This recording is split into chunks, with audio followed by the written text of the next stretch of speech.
and also to all our coaches, our athletes, our patrons, our volunteers, in whatever capacity you are working. Welcome. It is the day that the Lord has made.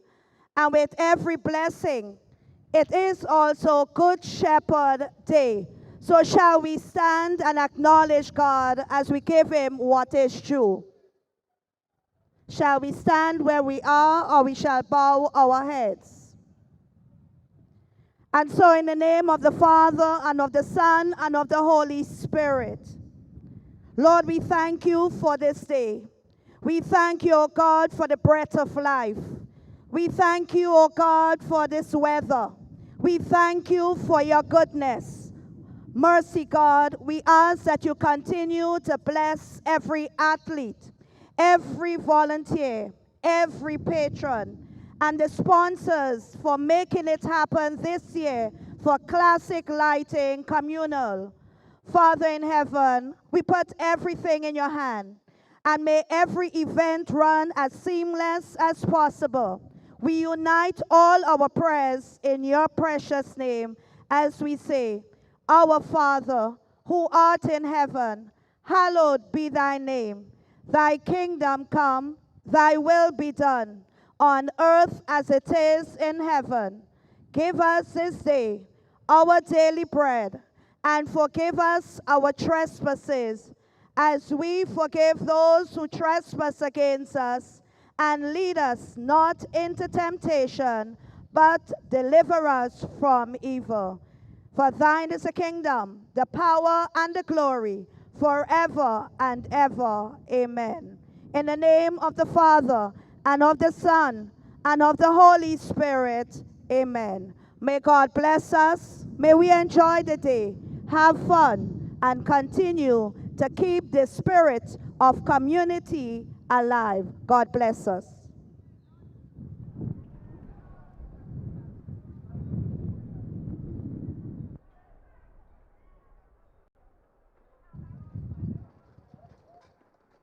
Thank you very much, Ms. Bartholomew, Principal of the J.W. Fletcher Catholic Secondary, sponsored, of course, by Classique Lighting Caribbean. It's day number 2, session number 1. Well, it's the only session. The afternoon session here at the Karani James Athletic Stadium. We're back inside for the second and final day of competition here at the Classique Lighting Caribbean Communal Invitational 2026.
Good afternoon. What's going on, everybody? We're back at it. The second and final day of Classique Lighting Caribbean Communal Credit Union Invitational 2026. Today, Another fun day, another exciting day, competition galore, but in all of that, a lot of friendly rivalry will be taking place. Thank you for coming out today. And perhaps this is the very first day you are attending. That is all well and good. You still have time to tell a family member, neighbor, friend, a co-worker, somebody, anybody. Ron at the Karani James Athletic Stadium. A beautiful day today it is. And we thank you for coming and sharing the moments with us. Of course, our official photographer, Dress School Creative Media, captures the moments for posterity. And so no doubt, long after today, we'll have the pictures to remind us of the exciting moments over the last 2 days. Thank you, everybody. I see you are ready to go. You're ready to cheer the athletes on. You're ready to support, make some noise. Your presence matters in this kind of event. You help make the event, so never forget that. Thank you.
All right, and we want to say welcome, welcome wherever you are. It's a beautiful Sunday afternoon, and we are here at the Circuit James Athletic Stadium for day number 2 of the Classic Lighting Communal Credit Union Invitational 2026. Clyde John, CR John here, along with Bernard and Twine, and the entire TNR team. We're bringing you a broadcast of day number 2. Bernard, welcome.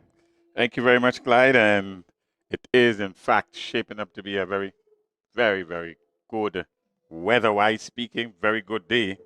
If I can give you a quick rundown, Clyde, of what we might expect from the weather, according to our meteorologist down there at Point Celine, the public forecast for the state of Grenada today, and this is valid until tonight, we expect a partly cloudy with some light isolated showers during some cloudy spells. So far, so good. No light showers. In fact, mirror of yesterday so far, Clyde. And there's a 40% chance of we have some slight rain. And it's important to talk about that because track and field loves dry, hot weather. But interestingly enough, the winds that are forecasted today should be on the very mild side, 8 to 18 miles per hour winds. So I think we are good for track and field. I quite agree with you. It's not too breezy. The conditions just seem to be a bit more cool than when we started yesterday. But this type of condition will be good for a lot of the athletes. They can keep themselves warm. Even if they have to wait a little bit for the event to start, the conditions will assist them. And then running the event, the scorching sun is just a bit cooler. And so one expects some good times coming from them. Yes, and we have in store some really interesting races today. In fact, we have, in this first session, we have 10 preliminary races. And after that is all finals, 28 finals. And of those 28 finals, we have 7 specialty events. So if you are on your way, make sure you are here to take in those specialty events. This is interesting. We have an interesting race, Clyde, that is referred to here as a 400-meter race walk for the business sector. We got to see how this one is marshaled. Well, we saw the 1500 race walk last evening, and I can tell you it was a really interesting race. I really got to see some of the participants who actually understand the whole concept of race walking, while we saw some participants who just walked, whether it was brisk, whether it was slow, whether it was at their pace, they just walked. And so I can bet you with 400 meters a race walk, it's going to be a bit faster. It's going to be a sprint walking. Let's hope that they don't run. It's going to be a sprint walking. This is going to be rather interesting. And they have a male. We have for you a male section and a female section. So this would even add more fun to the entire thing. Also, in terms of the specialty events, we have a 100 meters dash for the business sector, both male and female. So short sprints, that again should be interested. And then we have a mix, what is referred to as a super weight business sector. Somebody's being very cautious and coy with the wording. It's referred to as a super weight. I guess anything over 160? Well, we will have to wait and see, but certainly, Bernard, it's good to see the turnout from the business sector. We saw the busmen, we saw the Huggins, the Hubbards, we saw the police club. The police club. We saw prisons. We also had ACB Bank being part there, Nexa Credit Union, Communal Credit Union. So it's good to see that the business sector supports this initiative. And I will hope that maybe going forward, the organizers can look at getting more businesses on board, maybe cutting down the days maybe into one day and looking to have it as compact and interesting as possible to ensure that you can build. And from there, if needs be, maybe you begin to get outside participation from businesses outside, then you can go back to that 2-day event. But certainly I think we need to just reshape this a bit more, build the interest, build the intrigue, and then look to take it maybe into the 2 days. For now, the 2 days, especially if it's going to be within this period where you have a lot of the school children having examinations, the CPA, the CXCs, and so on, the CAPE and these things, it's going to be a bit difficult to really field the sort of teams that you want. Not that we were short of any sort of competition yesterday, but I'm just thinking forward in terms of how this can be built and made into, a real spectacle. And for the track and field lover, you would love this. We do have a lot of space and time for track and field in Grenada, irrespective of the days that you would put something on. You are going to get spectators. You are going to get persons following. And we expect that by the time this day is finished on Sunday today, we should have a good show. And very, very, very good, encouraging showing yesterday, actually. And one would expect some of this today. And what was rather interesting was the competitiveness. Even though this is at the back end of the track and field season in Grenada, here, the competition was still there. Fierce rivalry.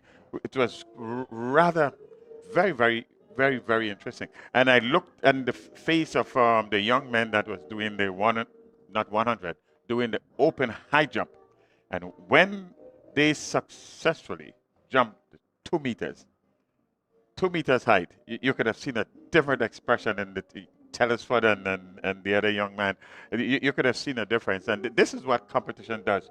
And a good competitor never puts his hands down when an opportunity presents itself. I quite agree with you. The competition will always be there as long as the athletes are competing in the various events throughout the season. You know what the other brings. You never want to back down. You always want to have the edge over your competitor. And so we will always expect this type of rivalry, this type of competition, once you have some of these big names in and around an event. So certainly there has been some good, keen, competitive running, throwing. We saw the business sector with the cricket ball throw.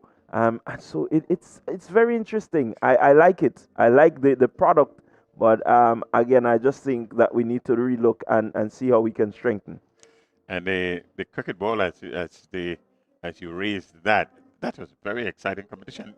Ordinarily, one would not see the excitement from an event like that listed, but when the competition starts and you could see the rivalry among the participants, it really says a lot. So in terms of real competition on the track today, we have 100 meters for under 15 boys and girls, 100 meters under 17 for both male and female, and under 20, 200 meters. That under 22, the girls 200 meters, boys 200 meters, under 20, 200 meters for seniors, both male and female. This is going to be interesting. Yeah, certainly looking forward to these 200-meter events. And again, at the under 15 category, you have some names that have been, really prominent in terms of a 200-meter running. And so we expect, again, really good, keen rivalry. We expect that the athletes will put their all on the track to ensure that they bring home victory. Yes, and this competition continues in terms of bragging rights. It continues right throughout this year and into the next year, and so we expect that to continue right on to the end of our meet, these 2-day meet, right to the end of the meet today. These keen competition will continue. Yeah, we saw a number of youngsters just really asserting themselves. We looked at Ethan Sam yesterday, winning the 100 on the 20. He looked good at the time, 10.4. 10.4 in legal win condition on any day. It's a good time. It suggests a good time, and he did it with some ease, with some comfort. And so one expects that he's going to continue, in that vein in the 200 meters. We also saw our long jumper, triple jumper in Christina Charles, winning the 100 on the 20 in 12.40. Again, showing that, she can do it all when it comes to athletics. Yes, and the good thing about these athletes is that they can challenge themselves and start running against their personal best. It's a la swimming. You compete, yes, against the competitors, but you are also competing against your PB. And in a meet like this, you can walk away with a PB. As again, one can remember the total elation that was expressed by Telesford after jumping 2 meters. That speaks volume. To get your PB 2 meters when you would have struggled seemingly all year to cross that 1.95 height, it really does say a lot. And in fact, we think meets like this really bring out the best in the participants, and we expect no less than that happening today. Today's Sunday. It's a church day in the Spice Isle here, and I am quite sure for right around the Caribbean, and for those of you who are religious, or those of you, this is Christian country, as we would say. We know it's a Sunday. It's a day you relax. You can come and spend the rest of the day here at the Randy James Athletic Stadium in St. George. Yeah, you are certainly welcome. Make it a Sunday afternoon lime, a family lime. You can bring the kids, come on down and enjoy some keen rivalry.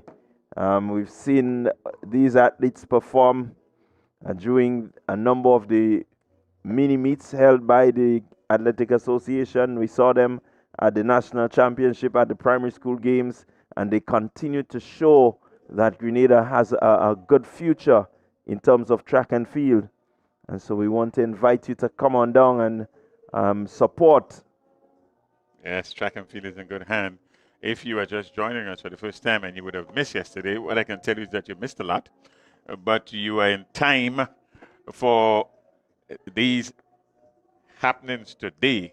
So just a quick recap in terms of a list of our sponsors. You are, in fact, viewing, or you are going to be viewing for the next few hours, the Classique Lighten Communal Credit Union Invitational 2026.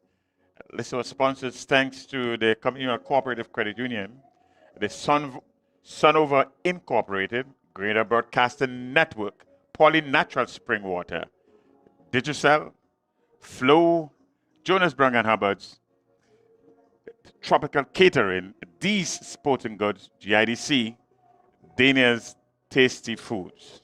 We also have among the sponsors Nawasa, Grenada Paper Products, MTV, Grenada Informer, Star Printers, Go to Fet, Just Cool Creative Media, of course TNR Communications, Louison Creation, Grenada National Stadium, George F. Huggins, WeFM Radio, Choice Bakery, Blue Bubbles PA Rentals and Event Supplies Company, Nexio, Grenada Athletic Association, Ambigram Creative Studio, Partygrenada, Things Local Grenada, Better Call Sean Services, Jet Setters Club. Some 32 persons coming on board to assist to ensure that this two-day event remains what it is, and it's really good to see that the business sector has come on board. And so we say thank you to the corporate community. Without you, this is not going to be possible. So we really wanted to take our hats off and say thank you and thank you very much. In addition, we have some 59 clubs, schools, and persons participating today in some organized fashion. Businesses. So we're going to go through very briefly with you the list of clubs And schools that we have: ACB Bank, ACE Track Club, Alpha Junior School, Altitude Track Academy, Beacon Junior School. We have the Berean Christian Academy with us, Blessed Sacrament Catholic School, Boxology. We have the Bus Association, Kelly's Government School, Classique Lighting, and then Alpha Junior School, or we would have mentioned Alpha Junior School earlier. Classic Lightning Finish Line, Classic Lightning Wester Hall, 473 MVP, that's Classic Lighting 473 MVP, and Classic Lighting South City Rising Stars. Again, a number of schools and clubs sponsored by Classic Lighting. We have the Classic Lighting South St. George, Classic Lighting South St. George Government, Communal Credit Union, Community Club. We have the Crochet, St. Martin de Porres, they are here. Digicel Grenada, also Divine Savior Academy, First Choice Junior School, Full Throttle Athletic Club. They have Fusion Athletic Club, Gateway Christian Academy, the Grand Dance Academy, Grenada Junior Academy,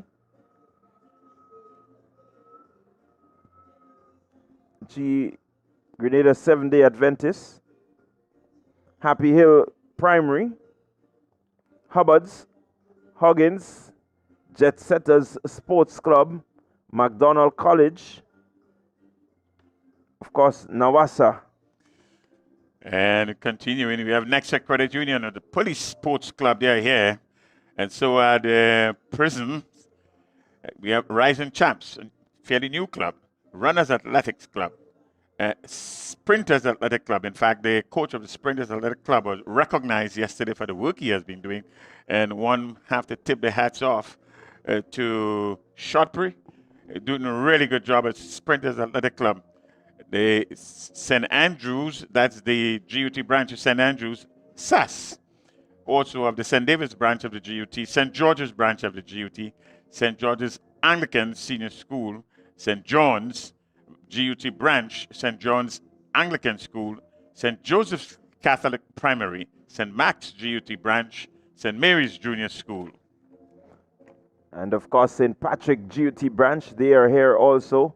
Star Academy, the St. George's Institute, we saw them pick up a medal in one of the relays yesterday. You have TLC, Top Flight Athletics, Unattached, Velocity Track Club, and Westmoreland Secondary. So 59 clubs and teams represented here. And again, it says that the participation, and you expect to have some really good, keen, competitive running, jumping, throwing when you have a list of 59 competing teams. Yes, in other words, we are saying that representation came from far and wide, and just about every track and field organization on island here represented one way or the other. And one can only hope and expect, well, not just hope, one can expect that this to grow and grow into bigger and better. We started all of this off yesterday with a lovely display of the teams with a match pass. And this is becoming quite popular, Clyde, the match pass among our teams. What was rather interesting is that the match passing teams, the majority, sponsored by Classic Lighting. And this says a lot to Bido and company. Bido has been a very faithful servant, if you will, of the track and field community. It's certainly following the old adage of putting your money where your mouth is. There are many schools, from primary schools to secondary schools, and we have seen in many instances where the schools, they look good, they perform well. Yeah, certainly backing himself to ensure that whatever he gets into, it's done, and it's done well. Really, kudos must go to Mr. Bido and his team for the insight in ensuring that at least the athletics here in Grenada, when you look at even the clubs being sponsored by him, it says that he understands that it's not just about a specific event. It's not just about national primary school games, but a lot has to go in even before. And so his sponsorship ensures that some of these athletes can get time to train. They have some of their personal effects that they need to get, some of the implements, and it goes a lot when you look at what has been done with the sort of sponsorship that he has been given. Yeah, well, you are not missing anything on the track nor in the field. We are scheduled to start here not too long from now, and we are going to start on the track with a 400 meters run under 15 girls, and that will be followed by the 400 meters run under 15 for boys. So the action on the track and on the field will start not too long from now, so we want you to stay tuned.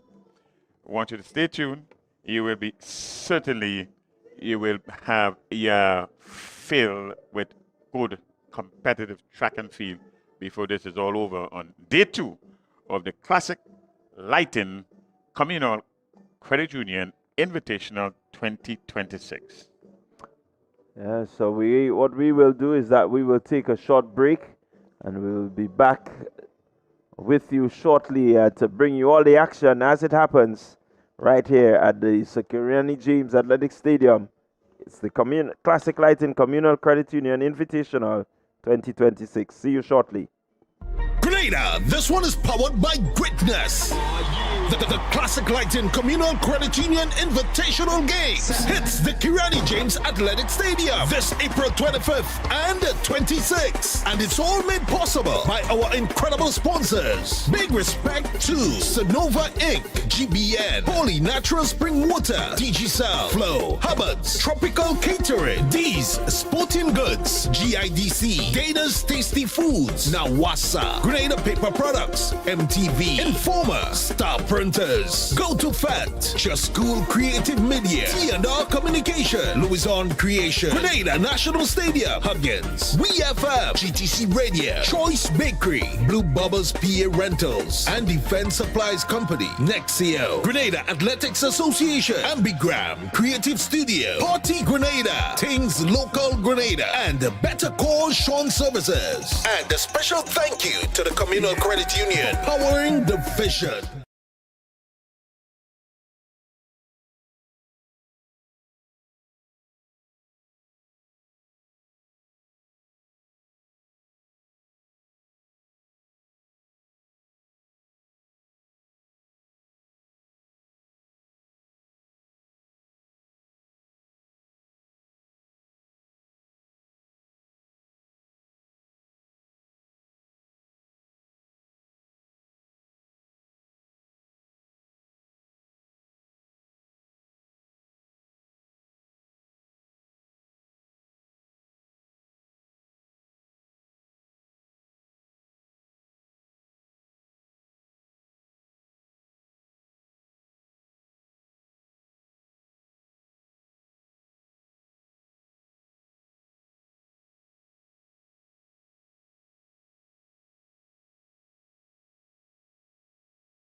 All right, well, we are back with you here at the Sir Carriacou James Athletic Stadium for day number 2 of the Classic Lighting Communal Credit Union Invitational 2026. And we are about to get started with some action on the track. And then, like we said earlier, the 400 meter under 15 girls will be the first event. And certainly we can look forward to some big names, Bernard. Certainly, it's day number 2 of the Classic Lighting Communal Credit Union Invitational 2026. 400 meters we are going to start with on the track today. And Clyde, we have some, 48 events that's listed here, 28 finals, starting with 10 preliminary races, and then we get right into the finals a little later on in the day. We are going to start with the girls, 400 meters under 15. We have some 22 participants here down to compete in these preliminaries. 3 heats are listed here, 8 would advance. So we are talking about the first 2 finishers, then the next 2 best times. Yeah, and so we can look forward to Heat 1. Should have Kiana Mitchell, Classic Lighting, Wester Hall. Emma Frederick will be there, Tashanti Gibbs. Kalana Modeste, our Carifta bronze medalist in the triple jump. She should be here. Very, very, very promising athlete is Modeste. I think Modeste, if she stick with it and with the continued good coaching, we expect lots from Modeste. Certainly not just on the field events, but she's going to showcase her speed and stamina in the 400 here today. Yeah, we can look forward to Rena Hosford, Classic Lighting Happy Hill Secondary. Yes, Rena has been performing well all year. I think that should be Classic Lighting South City Rising Stars. Rena. South City Rising Stars, she is. Yes. And Summer Romaine will also feature Heat 1 of 3. Tashanti Gibbs from Sprinters. She is in this heat here, and she is coming here with a seated time, the best seated time of 1 minute, 2.82 seconds, and the gun is off, and they are off and running. All right, here we go. See early run-ins. Emma Frederick, McDonald College, making up the stagger very early. She's taking a commanding lead over the rest of the field. She goes up the 200 meters straight and has lengthened her lead. She's really turning it on. A very good 200 meter from her. Let's see how she goes as she heads into the final 150 meters. Frederick coming around the curve. No one really closely in sight.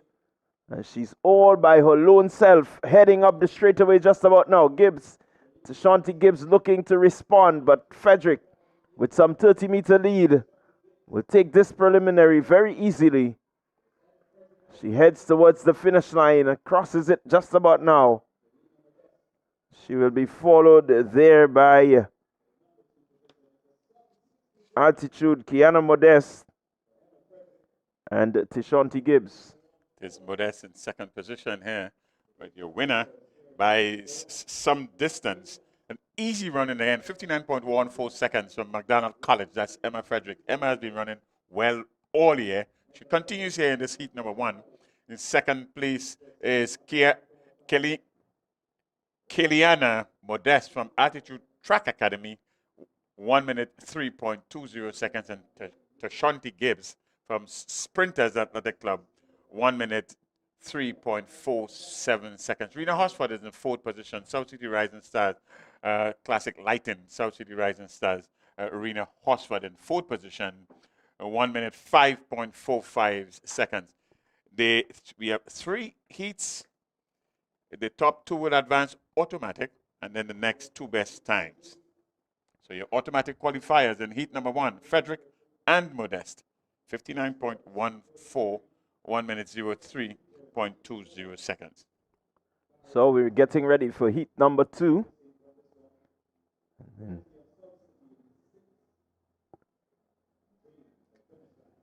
Heat number 2, they're up next. Nia Lacroix Maureen. She's in lane number 1. In lane number 2, Dominic Joseph. Dominic representing Fusion here. Well, Maureen is, she has a scratch for this one. And they are on the status orders. So we expect the running to come from 3, 4, and 6. Hosford, Pay, and Plenty as the... So they're off and running. Here we go. It seems like the athlete there from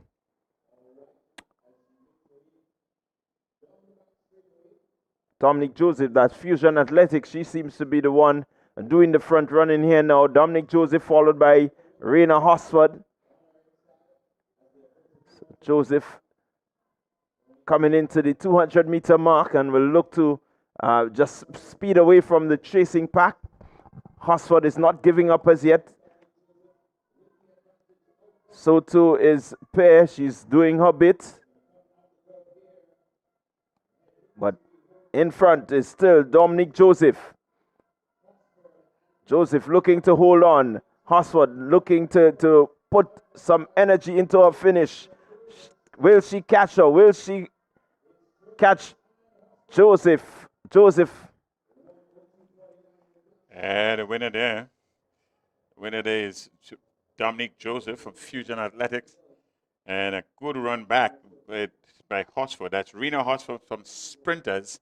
But in the end, it was too much of a gap to make up in a short space of time.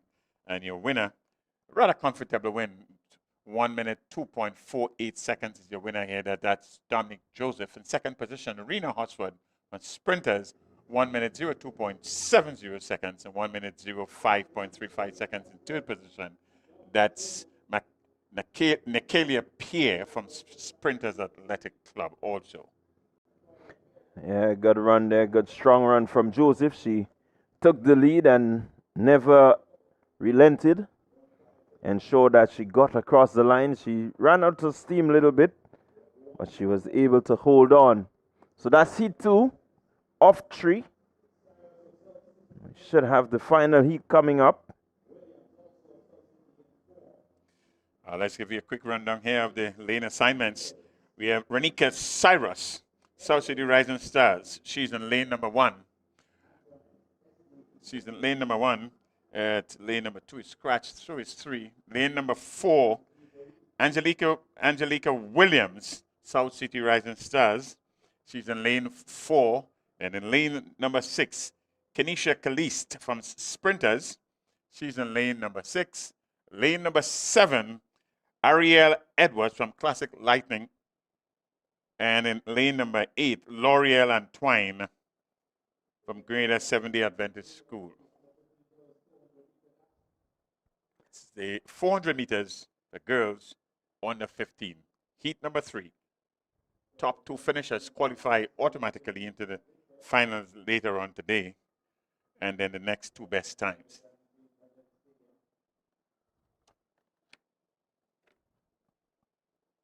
So we're getting ready for final heat and the girls 1500 meter qualifying. Shortly following them will be the boys.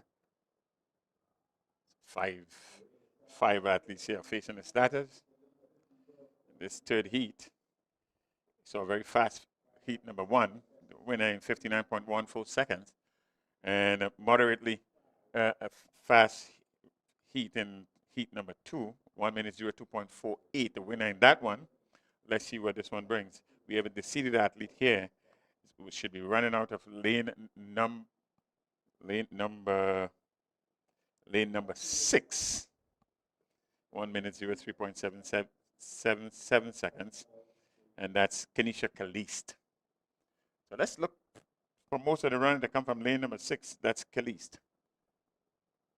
She should have some competition coming at the lane number 1. Renika Cyrus. Classic Lightning South City Rising Stars. So lanes 1 and lane number 6. on paper. So we just waiting there. We It seem seems to have a late entrant. like Aliyah Williams, McDonald College. Yes, Joined. it is McDonald's College Williams, who in fact is taking a place at the starter's point. She'll be rested here in lane number 5. Heat number 3, off 3. First 2 automatically into the finals. Then the next 2 best times. So it's the under 15 girls 400 meter qualifying. That's the starters. It's a test of endurance and speed. 1 lap around the track.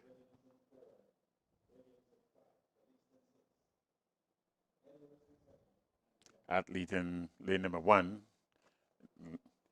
Again, it's Cyrus. That's Renika Cyrus. And 4 is Angelica Williams. And 5, Melia Williams. She's from McDonald College, the very last entrant sitting here. In lane number 6, that's Kenisha Caliste. 7, we have Edwards. That's Ariel Edwards. And in lane number 8, Laurel Antoine. Laurel representing Grenada Seventh-day Adventist School.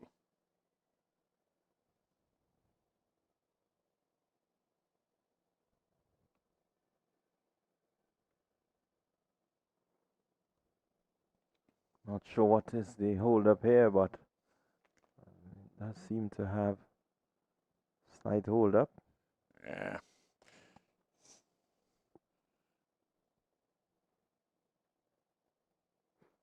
Not sure if it's system, because we still do not have the DNS for quite a few of these athletes who are not present.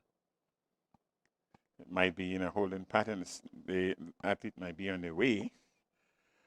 And, well, we are speculating here. What we do know is that the boys 400 meters under 15 will follow these series of under 15 400 meters for girls, and that should be coming up right after the heat number 3.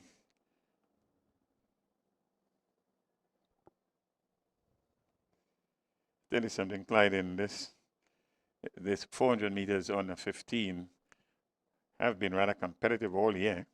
So we expect in the finals later today some good competition. Certainly saw a bit of Emma Frederick. Emma Frederick, who has done very well right throughout the year, putting on a time here, putting on a marker, if you will, 59.14 seconds, and running rather easily in this heat number 1. Not much of a competition. In fact, there was no competition at all from with 200 meters in. She was running by herself. Yeah, she continues to look good, Emma Frederick, and I think what I will expect from her is that she will challenge her personal best time and always seek to improve and to lower these times. Once she does this, then it means that she will be in a state of readiness to move forward, maybe outside on the regional scene. Yeah, she's under 15, so we want to keep that in the context. She has quite a few more years here in our intercall and so forth to really set some standard, put some marks, and in fact compete at the highest level. Our intercall is comparable, I was told, to not many in the region. We stand out among the best in terms of our intercollegiate games every year. Very, very competitive. Well, not just among the athletes, but also very, very competitive among the supporters and past students. We expect that to continue. Nice, good, friendly rivalry it is. Well, this is what the intercall is about. It's about the pride of the school, and many of the schools having that rich history of sprinting. Just give you a quick development here. We thought we had a late entrant in lane number 5. That's Malia Williams, but in fact, she has been withdrawn, or the entrant in lane 5 has been withdrawn. But we are on our way now. The gun has sounded, and we are on our way. 400 meters under 15 girls. So it's the 400 meter under 15 girl, and we're seeing Ariella Edwards, a Classique lighting finish line. She seems to be the one commanding this race here. Sprinters Athletic, Kanisha Kalist is right there next to her. Looking to make up the stagger is Kalist. She's looking rather easy, rather comfortable. So she's right on the shoulder of Edwards. Goes past her now as she heads towards the straightaway. She's in lane number 6, Kalist. Looking to power her way through, but Edwards not giving up. She's motoring Edwards, really trying to close the gap on Kalist. But Kalist holds on. Good powerful run from Kalist. And so she has crossed that line. Flash time 103.01. Good competition right to the end there with Kalista and Edwards from Sprinters and Classic Lightning finish line.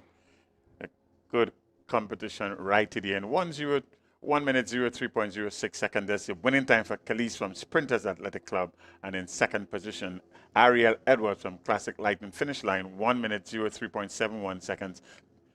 They are your automatic qualifiers. Renika Cyrus finishing 1 minute 08.65 seconds. We will get an update as to if she would have made it in as one of the faster losers. That's Cyrus, 1 minute 08.65 seconds. Yeah, certainly a good run from Kalist. Low in her seed time here in this event, 103.06. It is the slowest of the 3 heats. This heat number 3. Heat number 1 was the fastest of the heats that we have had, 59.14 seconds. In the second heat, we had a winning time of 1 minute 02.48. The boys are up next. Give you a quick rundown of the lane assignments. The boys 400 meters on the 15. Tyrese Brave Boy, he's in lane number 1. In 8. Fusion Athletics.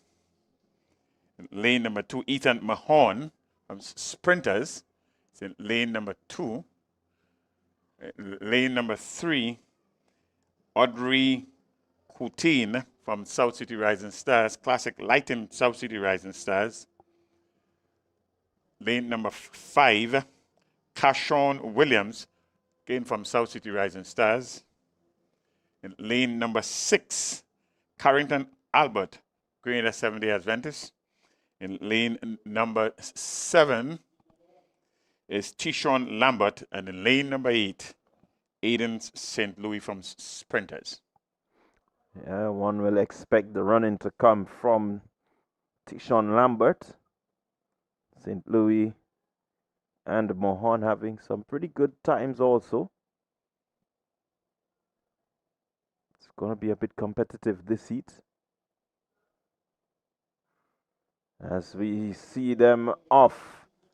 And let's see, early runnings. It seems to be Lambert. Lambert moving ahead of the athlete on his outside from Sprinters Athletic. That's Eden St. Louis. Lambert striding down the back straight as he will approach the 200-meter mark. So already put some distance between himself and the trailing pack. Looking rather comfortable. But here on the inside is Classic Lighting South City Rising Stars. And that's Andre Coutin. Coutin seems to have the lead here now over Lambert. Andre Coutin finishing well over Tishon Lambert. Again, the top 2 from each heat will qualify. So automatic qualifiers, Andre Coutin, 54.47. And Tishon Lambert, 55.35. Very good run back there at about a 200 mark. Coutin caught Lambert, who started well, at 54.47. That's not a bad time. Coutin, 54.47. Tyrese Brave Boy, 55.87. Lambert, 55.35. second position, automatic qualifier, along with Coutin. Yeah, so Brave Boy will be hoping that his 55.87 can get him into the finals. So we get ready for heat number 2. Heat number 2, that's up next. Lane number 3, Hammond Frank from Classic Lighting. Lane number 4, Ethan Gunpot, name that we have become quite familiar with, Clyde, right throughout the season. He's in heat number 4. In lane number 4, in lane number 5, Keone George from Sprinters. Lane number 5. Lane number 6, J.J. Williams. Lane number 7, it's Cameron Bonaparte, South City Rising Stars. And lane number 8 is the man from McDonald College. Well, he is not there. He is scratched. So lane number 3, 4, 5, 6, and 7. Those are the lanes that are occupied this second heat. 3, 4, 5, 6, and 7. First 2 advance automatic, and then the next 2 best losing time. A good fast time in heat number 1 of 54.47 seconds. Let's see what this brings here. Gunpot, Frank, George, Williams, Bonaparte. Here they go. What will this group bring? Gunpot already making up the stagger. Fusion Athletic, Ethan Gunpot. Inside of 100, making up the stagger on the rest of the field as he heads into the straightaway. And will certainly look to put on a really good time. He knows the time that he wants to run better than. So he has gone out with some pace, entering just about the 150-meter region remaining. It's Ethan Gunpot. Looking good, looking strong. Comes into the straightaway just about now. Not much challenge as... It's a good battle for second place. Yeah, the battle is certainly on for second place, but Gunpot is moving.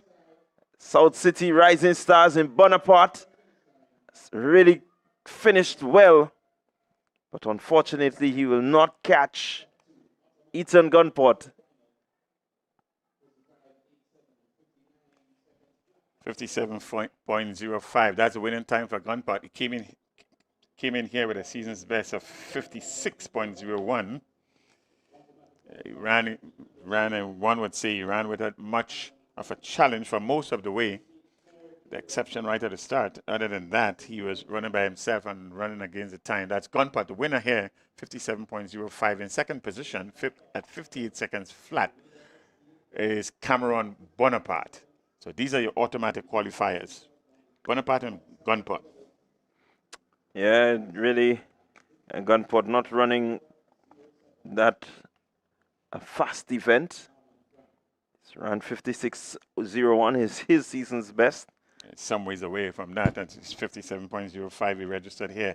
Heat number 3, this is up next. That's the last heat of these boys under 15, 400 meters. And we have in lane number 1, you should see Yordell Christopher. He's from altitude. Lane number 2, Keon Powlett from South City Rising Stars. That's Classic Lighting South City Rising Stars. That's Powlett. In lane number 3, Jediah Roberts, a name that we have become quite familiar with right throughout the season. He's from Fusion. Lane number 4, Tahir Nelson, Greater Seventh-day Adventist. And lane, no entrant in lane number 5, no 6. And lane number 7, Quinton Richards from Runners. And in lane number 8, Teron Samuel. Well, we do have an entrant here in lane number 6. And number 6, that's Deshaun Oliver. Deshaun Oliver, and in fact, Deshaun Oliver is the odds-on favorite in this heat number 3. came in with a season's best of 52.28 seconds. And the next seeded time here is 58.97. That's in lane number 5. Aiden Klein. 5 is scratch. So look for the running that come out of lane 6. He has been doing this all year. One would expect him to win this heat and win it rather easily. That's Deshaun Oliver, lane number 6.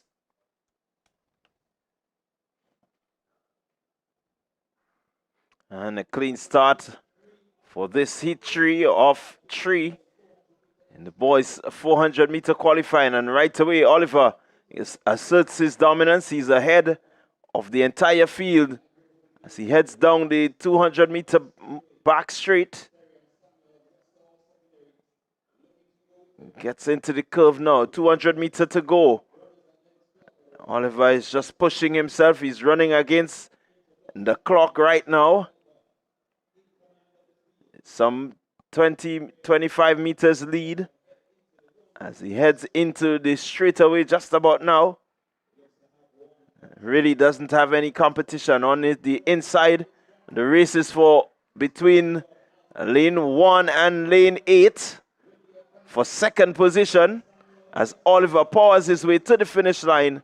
Flash time 53.97. 53.97 the flash time for Deshaun Oliver. Certainly the fastest heat we've seen, 54.18. His winning time. Time has been adjusted to 54.18 for Oliver. He came in here expecting to win, and he won. And not just winning, but winning quite easily. 300 meters he was running by himself. It really was 54.18 seconds. That's the winning time. 57.92, the second place finisher from Classic Lightning Westerhall. And that's Terrion Samuel.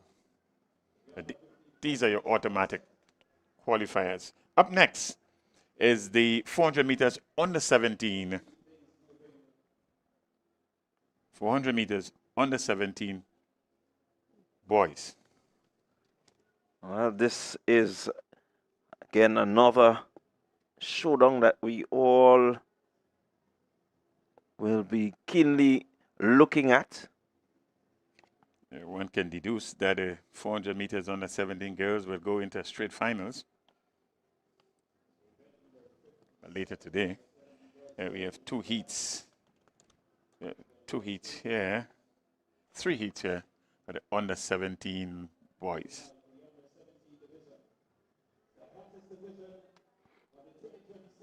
So that's the boys under 17. And lane number 4, Jamarian Brooks, Classic Lightning finish line. Janique Phillip, Sass. Tevon Hall, he's in lane number 6. Altitude Track Academy. Lane number 7, Edwin Cambridge, Classic Lightning finish line. These are 4 athletes who are competing in this heat number 1, 400 meters under 17 boys. Well, we expect Tevon Hall to really put in a good time here. Has to battle with Felix. Will be on his inside. And they are on the status orders. This one should be competitive, fairly even. Stevens, lanes 5 and 6 coming into this contest here. Here we go. Clean start. Let's see the early run-ins. It's coming there from the athlete from finish line as Hall looks to make his move. Eldon Karen Cambridge is just keeping him at bay as they head into the 200-meter mark. Now we expect Hall to make his move. Keep your eyes on Felix on the inside in lane number 5 as Hall heads towards the lead. Coming into the straightaway, it's Hall. And here comes Felix. Felix finishing fast. Hall is holding steady. Hall holding steady as he can, I believe, feel the presence of Felix. But he knows exactly what he needs to do. He just sped up a little, not really using too much energy there. Tavon Hall, 52.36, 52.85. That's your top two qualifiers. The objective here is to qualify and get into the final. The top two finishers, they would do so automatically. 52.36, winner heat number 1. That's Tavon Hall, your winner heat number 1. And your second automatic qualifier here, running out of lane number 5. That's Janique Felix from SAS, 52.85. Yeah, so Hall doing the business and doing it well. So he's already booked his spot. So we get ready for heat number 2 of 3. The top two finishers, the automatic qualifiers. And in lane number 2, that's Giovanni Green, Classic Lightning finish line. In 3, we would have Devon St. Louis, sprinters, Nicole Simon. He's running out of lane number 4, Altitude Track Academy.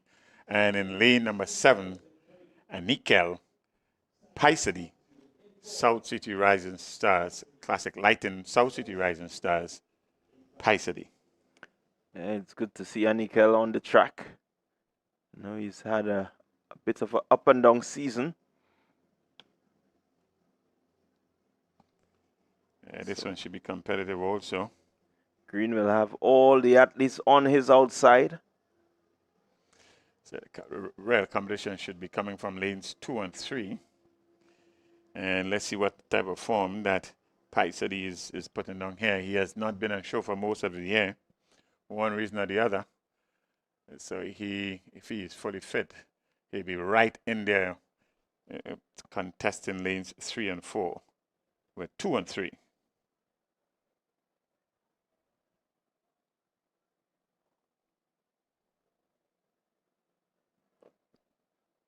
.400 meters for boys on the 17. Here we go. Clean start. Green looking to make his move very early. Paisadi looking relaxed.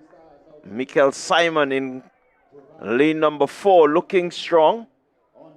Simon making a good move.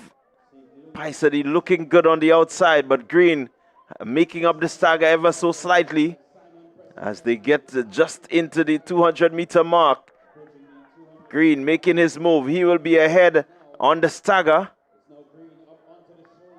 Because Simon is running well, but it will be Giovanni Green coming into the straightaway. He's ahead.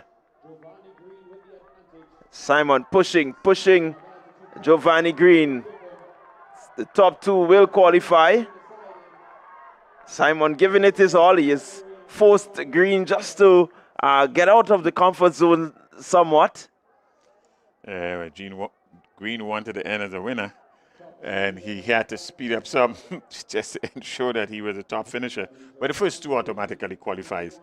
And your winner, Giovanni Green, as expected, 51.7 seconds, 0.77 seconds, 51.77. That's Green, your winner there. And in second position, 51.85 is Simon Mikol. Mikol Simon. Yeah, so Green and Simon, they are the top 2. Paisadi 55.02. We'll have to wait to see what the other heat brings. It's good to see Paisadi finish here. He has had some challenges this year. Paisadi did 55.02. And so far, he's from the 2 heats. He seems to be one of the non-automatic qualifiers here, 55.84 and 55.02.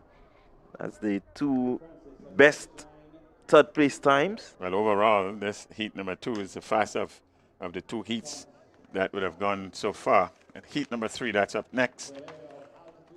In lane number 3, there's Camion Simon from Sprinters. Kelson Francis. He's in lane number 4, and 5 is Khalil Thomas. Lane number 6, that's Khalil Thomas in lane 6. There's no lane 5. Lane 5 is empty, so it's lane 3, 4, 6, and lane 7, Kindon Hilaire. And in lane number 8 is Kessie Johnson from Classic Lighting finish line. So it's competitors in lanes number 3, number 4, 6, 7, and 8. So we expect that Kaim Simon will do a bit of running. So too Kidon Hilaire. Top Flight Athletic Rhymes Stevens should be somewhere within the mix. Let's see how they go. They are chasing an automatic qualifying spots, the first 2 finishers. So that's the first objective, get into the finals. We have a faulty start there. They've been held back from the set line a little bit longer than usual. They're going to try again.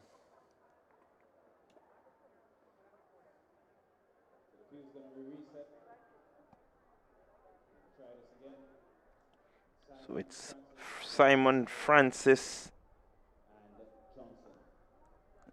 Thomas, Hilaire, Johnson. Okay, it's a yellow card.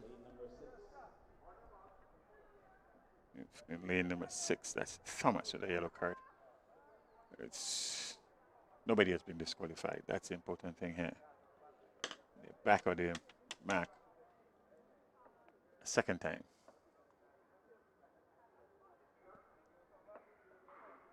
And here they go. 400-meter qualifying. Final heat of this, the under 17, 400 meter.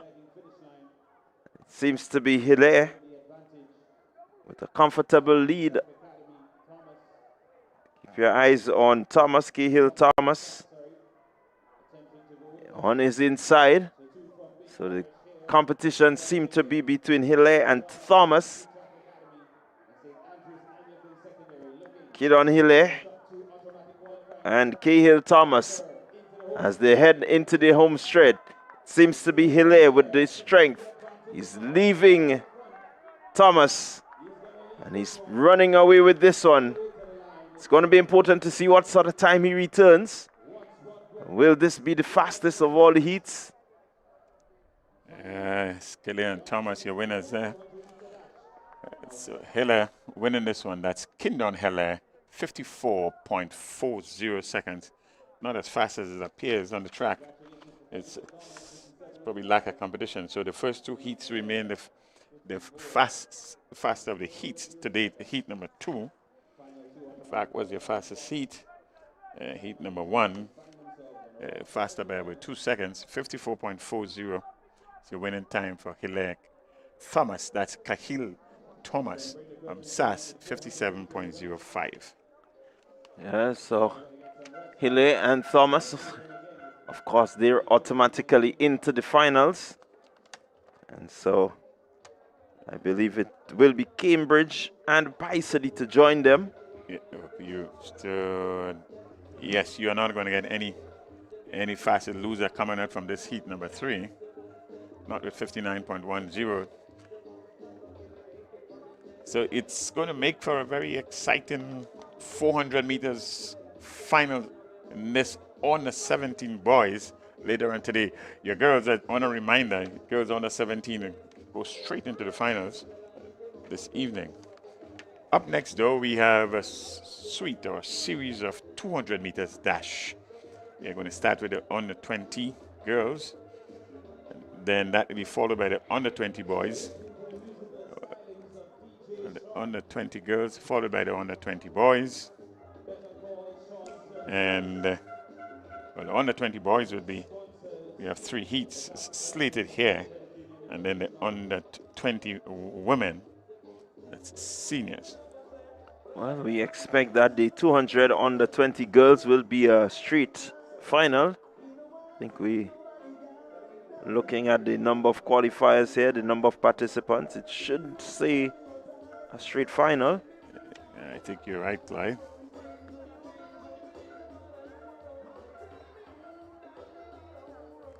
It will be a straight finals. So the next event on the track should be the under 20 boys, where we have 3 heats. And then that will be followed by the seniors, men, 200. Yeah, looking at the lineup for the 200 meter under 20. One will see the likes of Ethan Sam. We should be seeing Darrell Daniel again. Daniel Jeremiah. Kanik Nixon should be in that grouping also. Kyle Ned should also be a part. A number of these athletes we saw last evening in the 100 finals. And so we expect to have a similar rerun, barring something happens where these guys do not really qualify as expected. But certainly these are some of the names we can look forward to in the next suite of 200-meter dash. Yes, we can expect very, very keen competition in all 3 heats. It's under 20. With the likes of times under 20, under 21 seconds, and under 22 seconds, should be competitive in all 3 heats. Yeah, we have so far the only sub-21 athlete in terms of season's time, in that of Darrell Daniel, 20.92. It's a good time for the 21.37 in Sam to go on the 21 today, as well as Kyle Ned. Good opportunity in heat number 3 for Ned to go on the 21 seconds with a season's best of 21.43, showcasing. It's a good opportunity to do that. The weather is fine. The wind is almost flat, so this should be good running condition. It's not breezy, but it's calm and it's cool. Yeah, we do have quite a number of big names to come, so we expect that the 200-meter events will be closely looked at by everyone. A bit of excitement to come.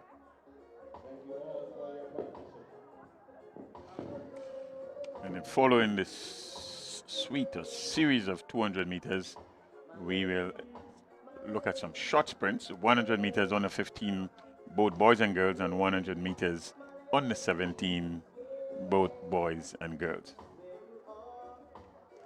Those will be the excitement for this first session. Certainly the rivalry will continue. It's the Classic Lighting Caribbean and the Communal Credit Union Invitational. 2 days of excitement, 2 days of good competitive track and field. The majority of competition take place on the track. But up next is the boys 200 meters on the 20. 3 heats. First 2 finishers in each of these 3 heats will go automatically into the finals, and then your next 2 best times. Well, Bernard, the pen relays have been the talk of the town for many, and the St. Andrews Anglican Secondary just missing out, having some visa issues, missing out on an opportunity to really go out and represent and showcase what Grenada has been achieving in terms of athletics. We saw the Grenada Boys Secondary School, they took part in the pen relays. They are now ranked 81st. And this is one of the virtues of entering these competitions. You are running against your peers from just about anywhere in this part of the world, really. And the competition is intense. You know what was, well, to me, what stood out to me is this synchronizing of the events, almost like clockwork. events were happening one after the next, using two sections of the stadium even. As soon as one race is finished, there we have another race, and it's oftentimes totally divorced one from the other. Yeah, it shows that when the structures are put in place, persons understand the whole aspect of timing and getting the events in at that particular time, something that, the precision of it, especially when you have broadcast and so on, it does call for a really good synchronizing. It does, and it's a good showcase for the young people. And we have college ranks, the university ranks, and even some what they refer to as a master series in short sprint. So it's a good showing, and it's a good opportunity for the young people. It's an exposure that they otherwise may not get. And let's hope that in the next edition, we'll have more teams from around the region being invited or applying, if you want to call it that. I'm not sure of the procedures that one has to follow to get into one of these special showcase events like the pen relays. Pen relays has been around for a long time. Bernard, one of the highlights for me from the pen relays is seeing the 75-year-old running under 15 seconds. It says that, look, you are 75 and you are in really good shape. It's good shape, good technique usually carries you at any age in the end. Often talked about is that class is never diminished. It may sometime not be forecast as one would expect, but class is class. Yeah, well, they often say class is permanent. Absolutely. Absolutely. So you saw a lot of these athletes having, just continued their training, continue to just keep themselves fit even after they have left the competitive scene. And that says that, they're expected to live a good, strong, healthy life. Yeah, Clyde, yesterday we were promised that there would be a celebrity unknown today, so we are keeping our eyes and ears open for that celebrity in our midst today. If you are nearby or you're on your way, you need to get here before the celebrity get here. And we were told that the celebrity will compete. Well, that's going to be rather interesting. That's going to be rather interesting. So it's another feature of these games, very creative features. And so we are giving you some incentive wherever you are and on your way to hasten your steps, hasten your speed, not drive fast, by the way. Hasten. So we will see shortly the 200 meter on the 20 males. We go through very quickly what our lane assignment looked like. In lane number 2 is Darrell Daniel. He's from altitude track. In lane number 3, Kezai Moody, South City Rising Stars, that's Classic Lighting South City Rising Stars. Kazim Dubisset from ACs in lane number 4. In lane 5, Vishon Edwards, Greater 7-Day Adventist. Deron's Sincere from Altitude Track Academy. He's in lane number 6. In lane number 8 is Nathaniel Douglas. Nathaniel is from Fusion. Yes, certainly some big names in this heat number 1. One will expect that Daniel will be one of the automatic qualifiers. The top 2 from each heat will move forward. And then we will look for the 2 best times. Once all stays the way we expect, it will be Daniel. And then the running for second position will be dependent on who else wants to get there. Well, the proof is really in the eating. So you get onto the track, it's all about how do you feel on a particular day. Lanes 2, 3, 4, 5, 6, and 8. It's Daniel, Moody, Dubisset, Edwards in lane 5. Sincere, that's Deron Sincere. And then in lane number 8, it's Nathaniel Douglas.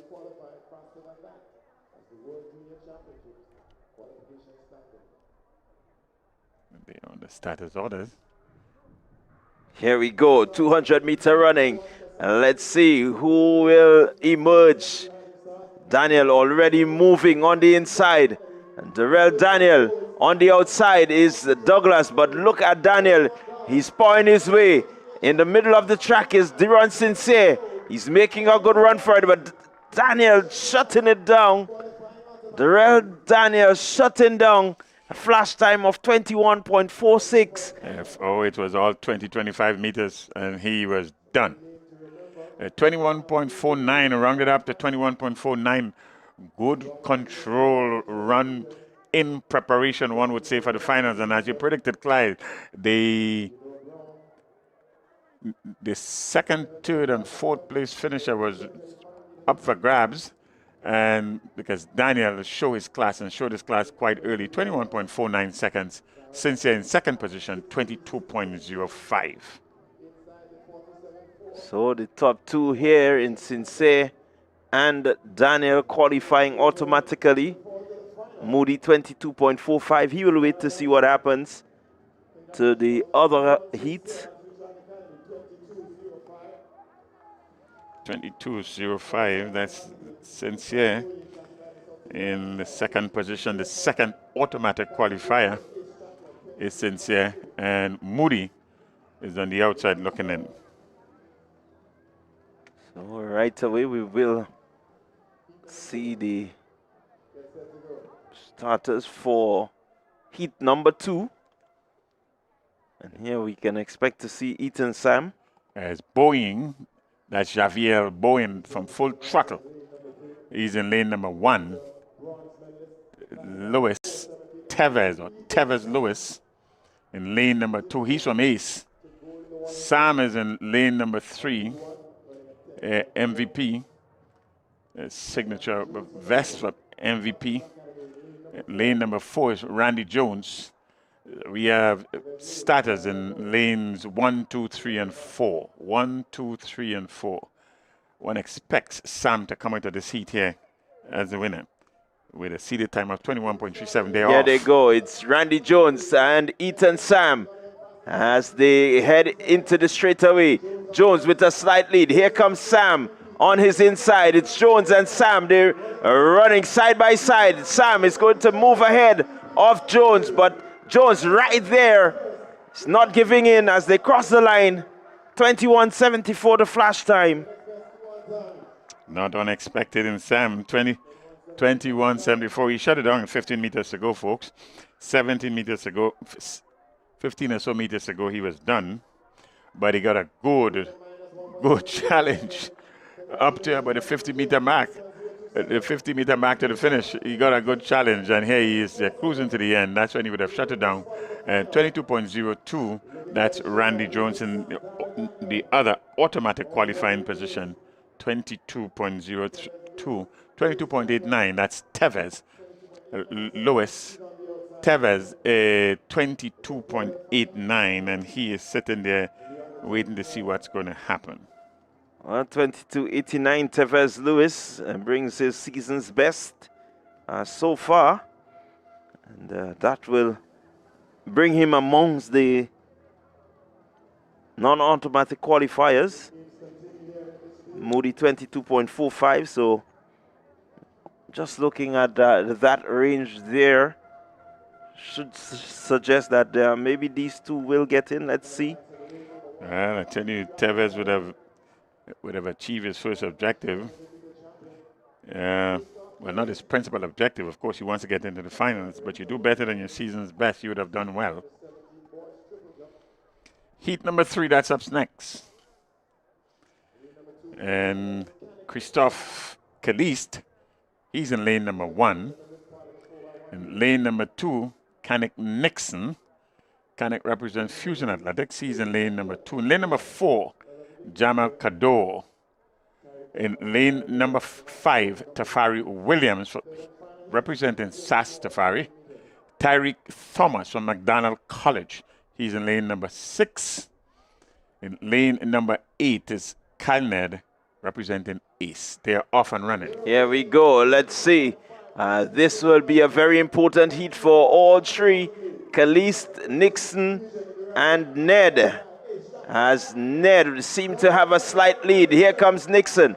Nixon, Ned. Ned seemed to have the lead, but here goes Canic Nixon. Nixon now asserting his dominance on this event. 21:76 the flash time. So Canic Nixon and Kyle Ned automatically in. 21.76, it's Nixon. This is going to be a wonker of a finals here. 21.76.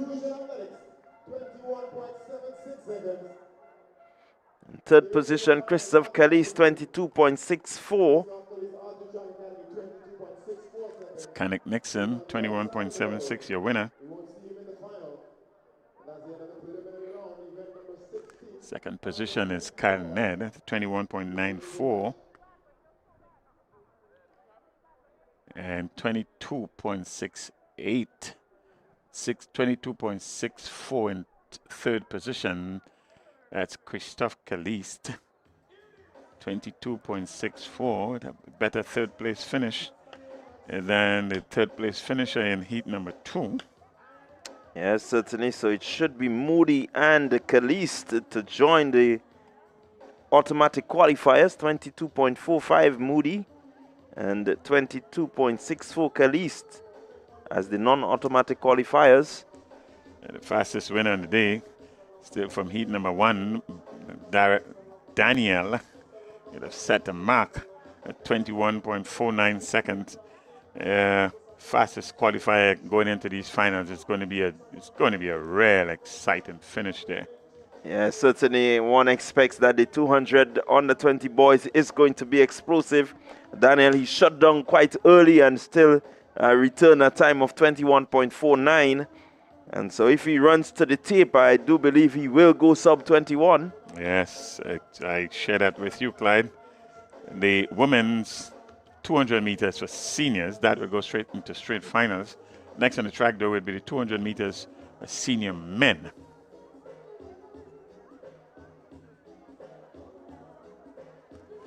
That seems to be a straight finals also.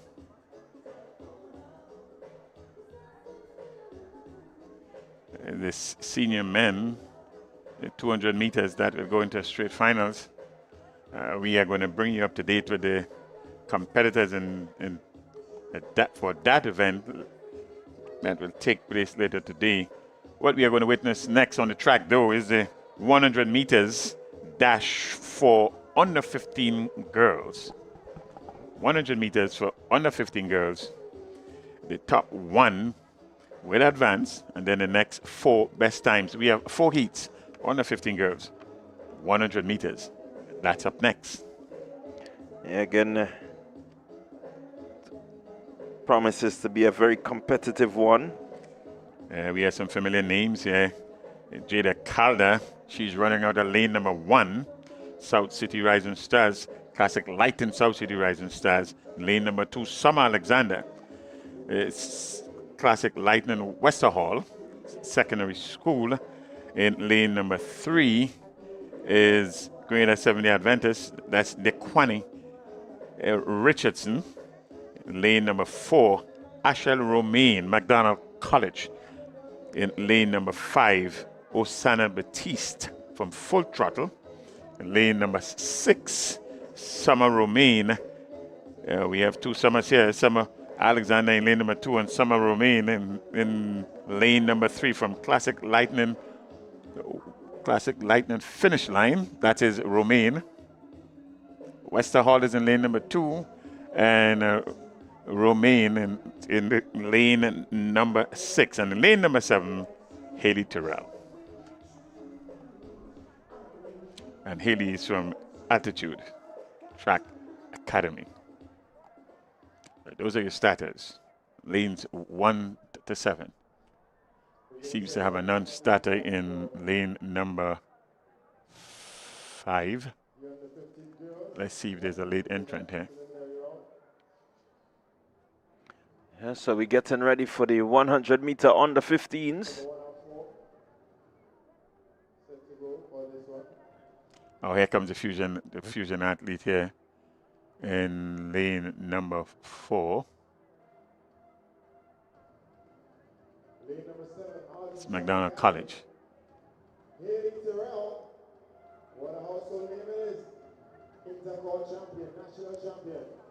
So we're going to look. Lane number 5. I think we're going to have a late entrant. Late entrant on the track. Athlete from Fusion. It's Batiste.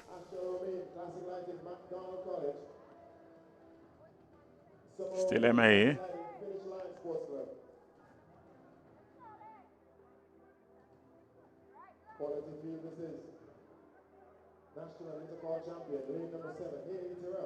She represents Altitude Track Academy. Only the winner qualifies automatically. And the next best 4 on times. Yeah, so it's 6 under 15 facing the starters here. Lanes 1, 2, 3, 4, 6, and 7. Well, we expect Tyrell to qualify as one of the fastest. And this heat should be considered the fastest heat. That's Haley Tyrell from Altitude. On the starters orders. And the day off, clean break, first time. And Tyrell being pushed there by the athlete from McDonald College in Ashel Romain, but Tyrell takes command of it right now, shuts it down. And no surprises in the end here. The winner here, Tyrell Haley Tyrell from Altitude Track Academy. Your winner, 12.43 seconds, Clyde. 12.43, again returning a really good time there. Haley Tyrell. And remember, it's just a winner that is automatically qualifies 4 heats. You got to win to be assured of a place in the finals. Coming in for second position, doing 13.12, is Ashel Romain from McDonald College. Yeah, 13.12 for Romain. Summer Alexander, 13.47. So she will be looking, so too will be Romain, to see what sort of time the other heat returns. But certainly 12.43 is a good way to start the qualifying round for the under 15 100 meters. Yeah, it's a pretty good running. It's under 13 seconds. It's always a good marker to put down. You run under 13 and you're under 15 girls, you are in business. Heat number 2, that's up next.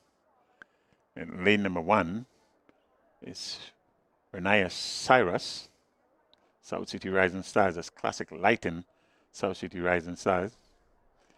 Charlene Williams, she's in lane number 2 from Racers. In lane number 3, Connor Marie Monroe, a name that we have gotten accustomed with right throughout the track and field season. She's from Fusion Athletic. Amira Cato from McDonald College. Vanessa Horsford Flavini from SGI. Well, there's no Charlene Williams. Monroe is not going to be here either.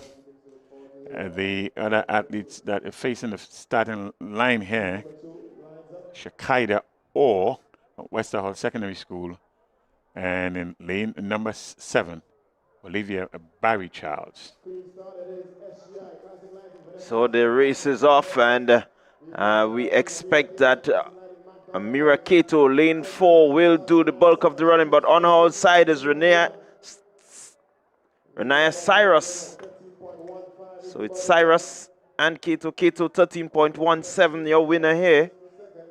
And on correction, we have been referring to GSDA as Greater Seventh-day Adventist, but it looks like Good Shepherd.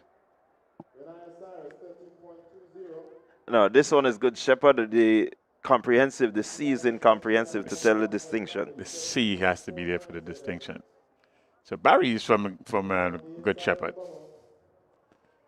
So your winner, Kato. Kato is your winner here, your automatic qualifier. She goes into the finals directly. That's Emiri Kato in from McDonald College. Heat number 3 is up next. So it's Cyrus finishing in second position in 13.20, and Horsford Flavini from SGI in third position, 13.49. And both second and third position here, we'll be looking to see if they can qualify as one of the next 4 best times. So we're getting ready for heat number 3. We have 3 athletes that will be facing the starters here. Rena Horsford, she's in lane number 1. In lane number 5, Josiah Mitchell, Classic Lightning finish line. And in lane number 6, Denise Mitchell, Altitude, lane number 6. Well, we should expect to see Horsford. If all stays true, she comes in with the fastest seat time, 12.8. Denise Mitchell, 13.01. So there should be some level of degree of competition between these two in lanes 1 and 6. Lanes 1 and 6. 3 young ladies facing the starters. Under 15 girls, 100 meters. Clean break. Let's see. Horsford out early. She's motoring well. Denise Mitchell is making a good run for it, but it's Horsford. Here comes Mitchell. Mitchell just closing here on Horsford. 12.98 the flash time. Around it to 12.96. Horsford 13.05. I tell you something, Clyde. I think Horsford was surprised there right at the end. It was just a little too late. She was cruising all along, and seemingly out of nowhere, Denise Mitchell crept up on her, and in fact, winning the heat in 12.96 seconds, snatching it, as it were, from Horsford, 13.05. So your winner, Denise Mitchell, in 12.96 seconds. So that was the completion of heat number 3 of 4. We still have 1 more heat to go in this preliminary round for the 100 meter on the 15s. And we have 6 athletes facing the starters here. There are 4 that are lined up. Let's see if there would be any non-starters. As of now, we have 4 facing the starters. We have in lane 3, Jalina Panchu. In lane number 4, Kiara Walters. She's from SGI. That's Walters. In lane number 5, from South City Rising Stars, Classic Lighting South City Rising Stars, that's Rena Horsford.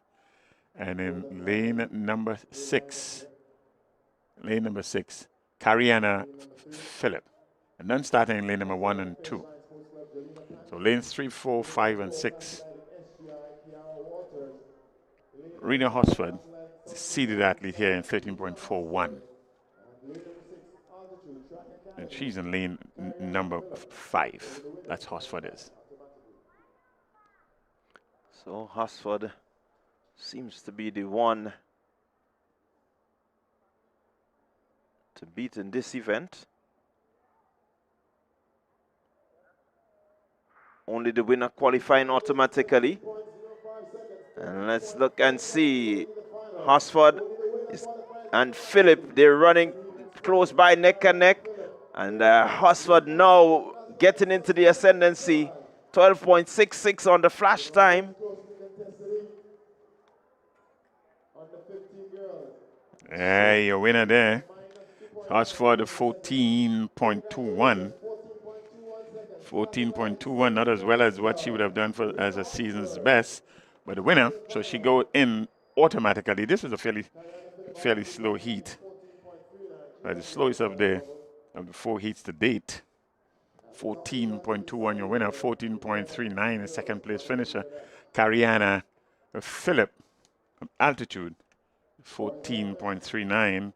We'll give you an update to the finalists that will be contesting later this evening. Well, Hosford automatically in the slow of the heats, or the slowest of the heat, 14.21, but she's the only one that will get out of heat number 4. Oh, they had a serious headwind of 2.9 meters per second in their running there, so that would have taken some steam out of these young ladies. Up next is the boys under 15, though. The 100 meters for boys under 15. And we have 4 heats. You got to win to get in automatic. Yeah, 13.05, 13.12, 13.20, and 13.47. So that should be your next 4 competitors. Rena Hosford, 13.05. Renaya Cyrus, 13.20. Ashel Romain, 13.12. And Summer Alexander, 13.47. They would be your non-winning qualifiers. And you can get the action in the finals a little later on today. You don't go anywhere if you were viewing. And if you're on your way here, you should hasten to get here to witness live all these finals later on today. Up next is the boys. Boys 100 meters under 15.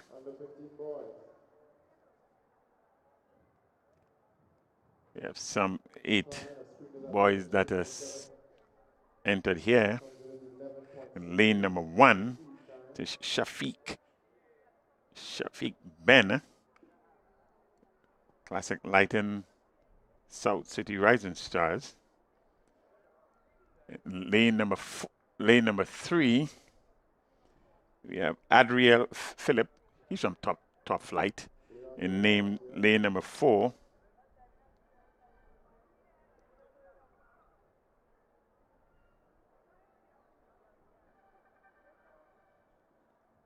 Lane number 5 from Classic Lighting, that's Andre Coutain. And they're off, and we have a little bit of a slip here. So they're going to do this again.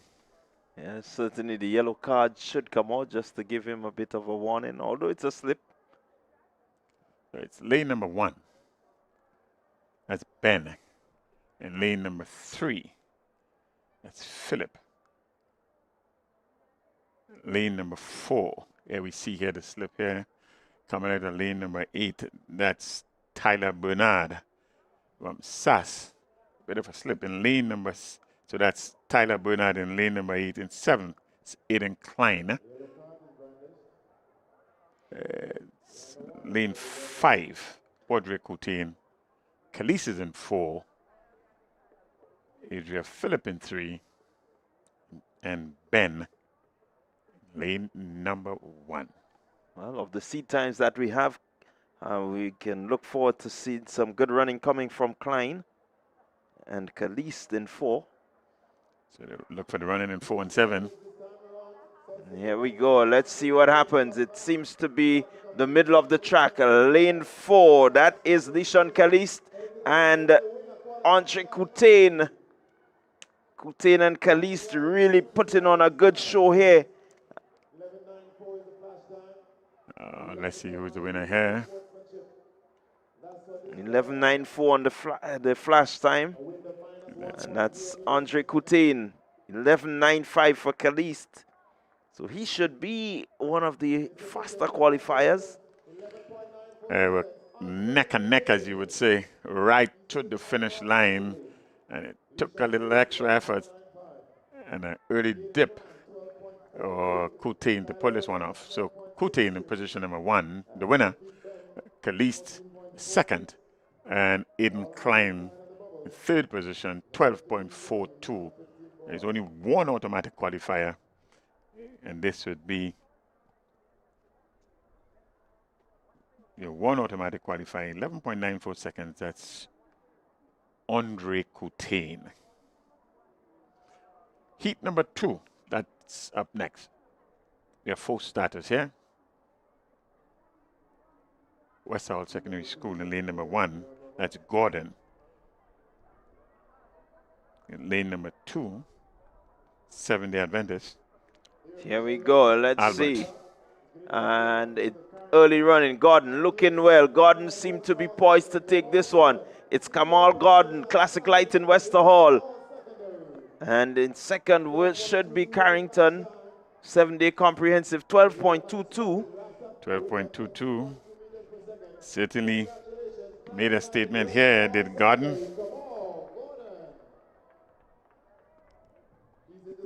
.22, 12.524. Carrington, 12.52. You will still have to wait to see what happens. Yeah, your automatic qualifier, by virtue of the fact that he would have won this one. That's Gordon. He goes straight into the final. He looked good, though. Expected a better time. And in the initial looks, but it's winning time 12.22, much slower than the heat number 1. Heat number 3, that's up next.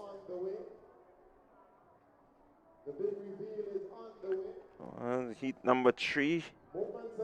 Have some 4 athletes lined up. Lane number 2, Tahir Nelson is in lane 2. That's Nelson in 2. The athletes are representing Westerhall Secondary School. That's Classic Lighting Westerhall Secondary School.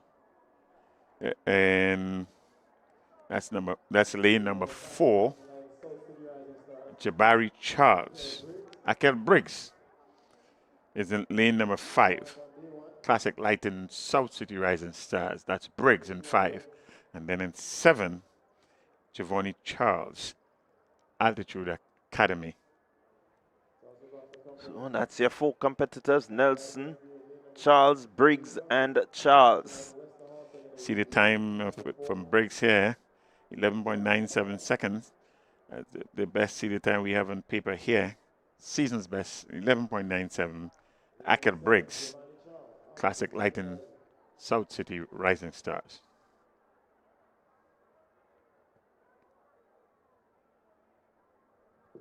It's 2, 3, 2, 4, 5, and 7.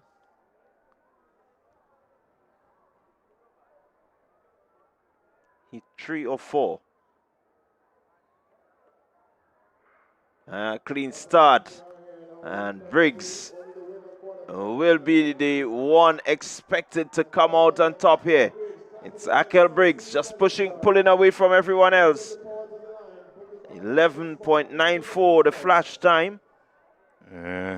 Evidence seems to suggest that a young man from Westerhall Secondary School got confused right at the start, and so he crossed the lanes, and he crossed it early.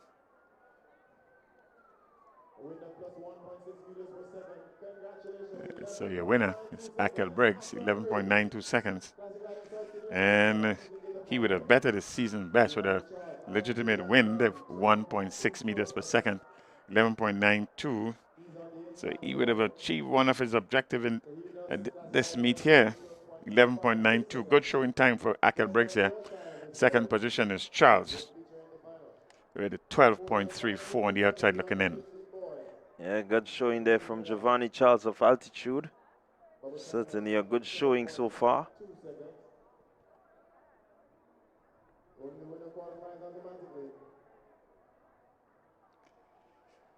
So 1 heat to go in this preliminary round. So still have the fastest of the heats to date is heat number 1, your winner in 11.95. And then heat number 3, your winner in 11.92. Quite competitive, quite close. And the winner in heat number 2, 12.22. So heat 1, heat 3, heat 2. In that order, in terms of the fastest winners going into the finals a little later. Heat number 4 is up next. The winner gets in automatically. In lane number 2, Cameron Bonaparte, South City Rising Stars. In lane number 3 is Caden Williams from Altitude. In lane number 5, Jonathan Labari from Fusion. Lane number 6, representing lane number lane number 7, MVP, Shamari Thomas and Yordal Christopher. Altitude, in lane number 8.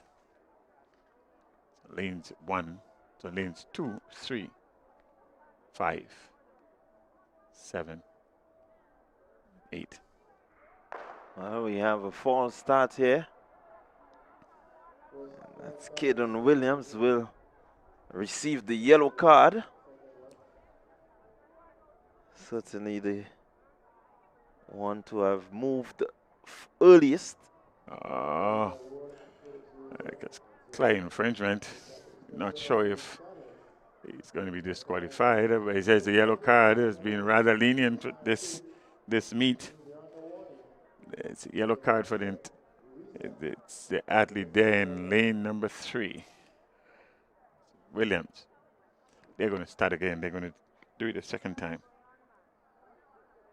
So we're going to have a reset of this one. As they get onto their mark. Final heat, heat 4. Only the top qualifier automatically in. Then the next 4 best times.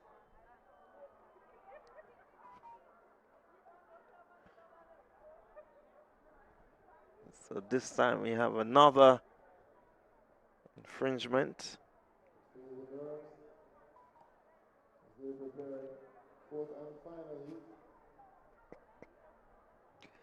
The officials being put under a bit of pressure here.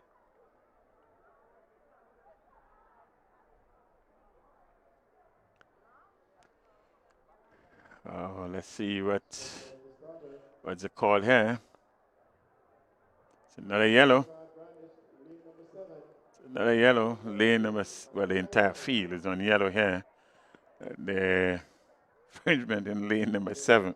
The young man is thanking his lucky stars or something somewhere. Sign of the cross. Now they are off. So let's see how they go. On the inside, Cameron Bonaparte is running well, but on the outside, Yordal Christopher is closing quickly. It's going to be close at the end. Certainly will be close between Bonaparte and Christopher. Lanes 2 and lanes 8. Let's see what the official results are. Flash time 12.16 Bonaparte.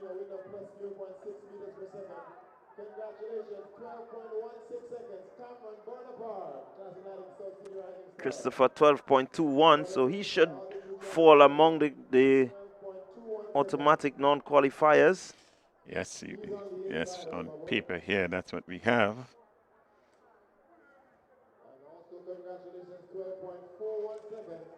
You're gonna get most of your finalists here from heat 1 and heat 4. Your non-automatic qualifiers. Up next, under 17 girls, 100 meters. You have 2 heats. The top 3 finishers each heat. So there are 4 starters here. So one of these young ladies here will not get into the finals. So top 3 finishers automatically qualifies into these finals. In lane number 1, Montisha St. Bernard, Classic Lightning South City Rising Stars, Kevin Joseph, Happy Hill. In lane number 2, in lane number 3, Swan, that's Case Swan, West Hall Secondary School. Here we go. Off. And let's see, early running. It seems to be Classic Lighting finish line. It will be Swan. She's really pushed there by Kevon Joseph of the Classic Lighting West Hall Secondary School, but Kaya Swan, 13 seconds flat. The top 3 get in. So automatic. Only 4 starters here. So you have 4 on the outside looking in. That's Tarina Alexander. South City Rising Stars, Classic Lighting. Classic Lighting, South City Rising Stars, 14.84 seconds. And it's on the outside looking in. So good run there by Kyle Swan, 13 seconds flat. And so should be Swan, Joseph, St. Bernard automatically. Alexander will have a wait. She certainly does. It's heat number 2 of 2. Lane number 2. Lane number 2, Brianna Oliver. In lane number 2. In lane number 1, Sarah Sandy. In lane number 3, Jayla Marast. In lane number 4, Sierra Dominic. Lane number 4. In lane number 5, Janaya Telesford. That's Telesford in 5. In 6, Williams. That's Kylie Williams. She's in 6. And in lane number 7, Serena Hall. Well, we expect Oliver, Williams, Hall should be your automatic qualifiers there.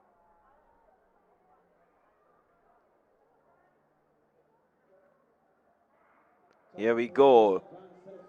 On the 17, 100 meters. Oliver up and running. Here comes Williams. It's Brianna Oliver and Kylie Williams. The two athletes there from a finish line will have a wait to see who gets in. 12.27, Brianna Oliver. Well, the top 3 gets in. So Sandy is in automatically. So Serena Hall will be on the outside looking in. Finish line 12.92. Well, I think this heat will have the automatic qualifiers. And 13.29. 12.92 and 13.29. That should give you your 2 fastest losers. That's the girls. 100 meters on the 17. Up next are the boys. 100 meters on the 17 boys. There are 3 heats in this one.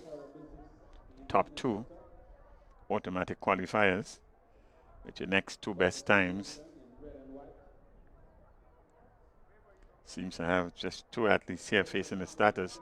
Or 3, there's a third one. So 3 athletes facing the starters. Caleb Campbell, he's in lane number 2. Lane number 4, Mitchell Phillip.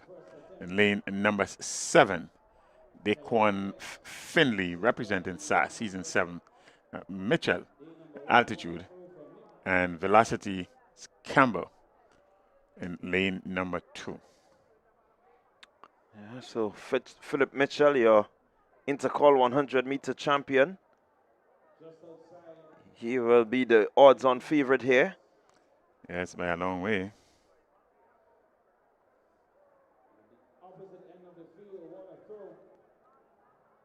It's the first 2 finishers automatically qualifies here. It's not many on the 17 this time around. Running sub 11. Philip Mitchell is one of them. Season's best of 10.81.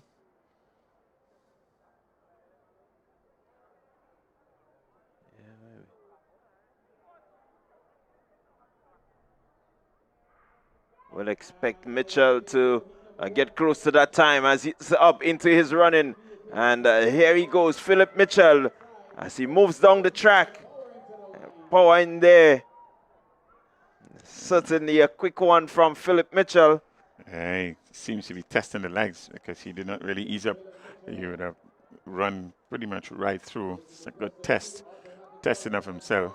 The 10.85, the speed seems to suggest it was just around there, but with wind reading of 3.5 meters per second, we're not going to record anything in the record book, but good time, 10.85. We need it, but 10.85. Philip Mitchell, your winner. The top 2 qualifies. So we're getting ready for heat 2. Heat number 2. There are 3 heats.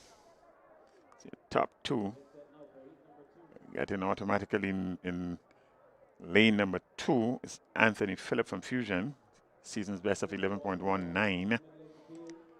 Javed Noel, he's in lane number 3, representing MVP with a season's best of 11.7. Bascom, that's Raylan Bascom, in lane number 4. Dante Oliver, altitude, lane number 5. Can expect Dante Oliver to be right among the early finishers there and automatic qualifiers based on form. Lane number 6 is Jaden Andrew. So it's 2, 3, 4, 5, and 6 are the occupied lanes and entrance that we are having in this second heat. Well, this heat will be a very competitive heat. Certainly some big names in here. Dante Oliver, Relani Bascom, Javid Noel, Anthony Phillip. Yeah, they have been at it all year. Many of the mini meets, nationals, intercall, young men have been competing against each other. It's not a competition. Let's see who comes out on top. The rivalry is always there, irrespective of the meet. Clean break. Let's see. Early running. It's still even Steven here. Just about 40 meters in. Relani Bascom looking to take the lead. Here comes Dante Oliver. Oliver is going to cross the line. He's followed there by Bascom. Javid Noel also in there. So it's pretty tight one. 11.22 for Oliver. Bascom 11.35. 11.44. 11.46. Well, as you predicted, Clive, it was very close. The first 4 finishers, 11.22 to 11.46, all close. Wind reading of 2.9 meters per second. So they had a bit of an assistance in this heat, but we expected Oliver to be among the top 2 finishers, and he was. So Noel doing a bit here in this event, 11.44, just lower in his season's best. Well, for all conditions, reading that is. It's a 2.9 meters reading. It's a good all conditions time. It's on the 17 boys. We're going into heat number 3. 3 of 3. The last of these heats. So let's record the starters for you. We have in lane number 1, Kieron George, a grade 7-day Adventist. Lane number 1, that is. And lane number 2,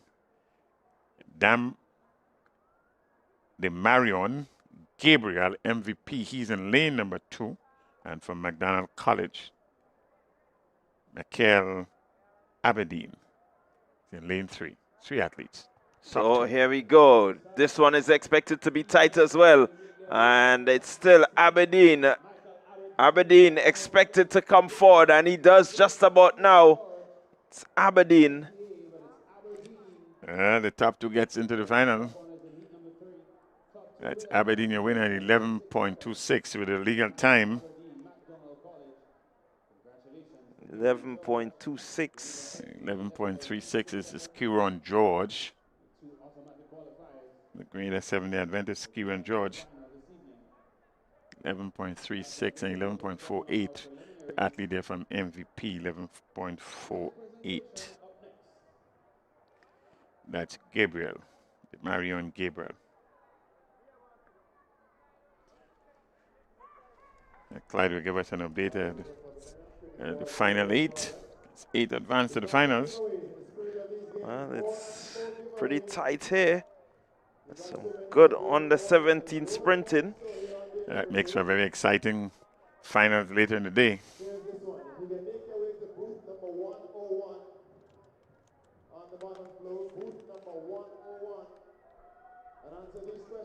And up next, it's a very interesting one of the specialty events. We have been graced with the first specialty events shortly, but let's see if we are going to take a break for a medal ceremony before we get into these special events. Well, if you look at the screen, we do see that there is some action around the throwing area. So just maybe seeing an event there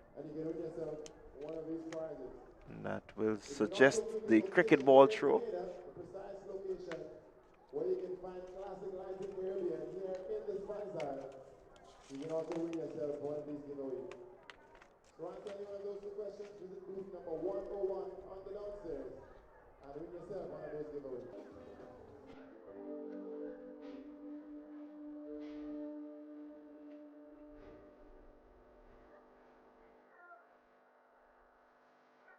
Ladies and gentlemen, please welcome Mr. Philip Twine, General Manager of the Communal Cooperative Credit Union Limited.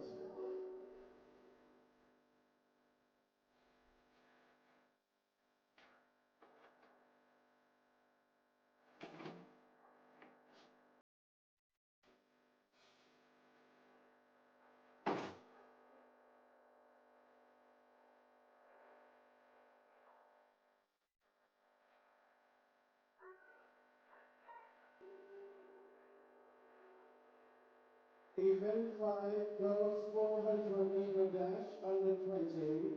Bronze medalist Kamaya Alexander, Altitude Track Academy.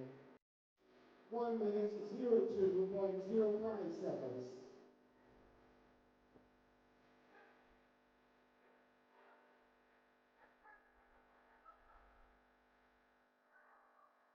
Silver medalist Anna Logie, Classique Lighting Caribbean, finish line. 57.76 seconds. And your gold medalist Annalisa Brown, also representing Classique Lighting Caribbean, finish line. 56.56 seconds.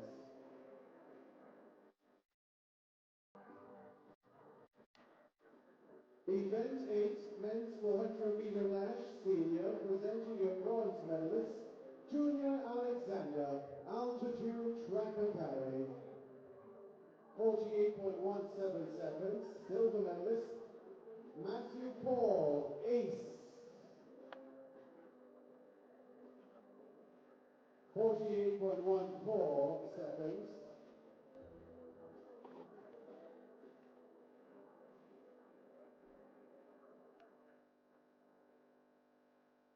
And your gold medalist, Michael Francois, ace. 45.69 seconds.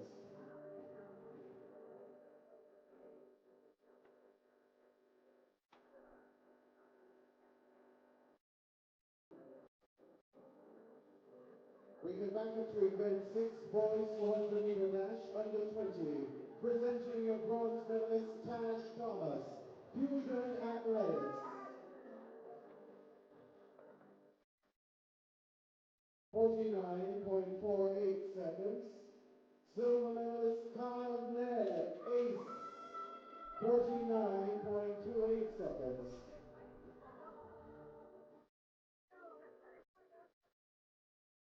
And your gold medalist in this event, Daniel, Altitude Track Academy, 46.86 seconds.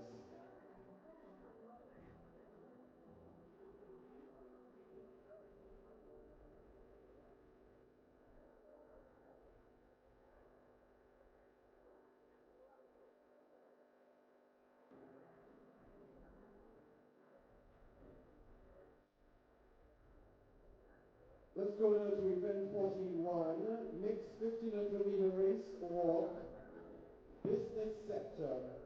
Presenting your bronze medalist, Jeremiah Lyons, Hubbard.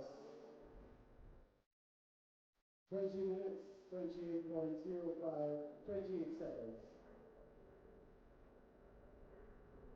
20 minutes. Now we can go to silver medalist Marcus Charles Bus Association.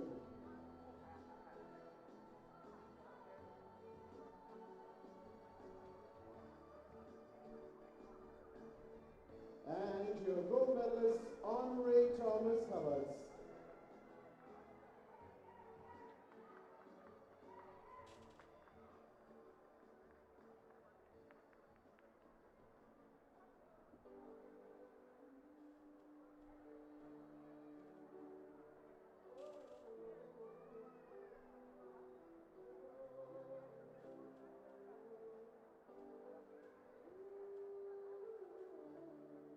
Event 51, boys 4x100-meter relay, under 20, presenting your bronze medalist, the St. George's Institute.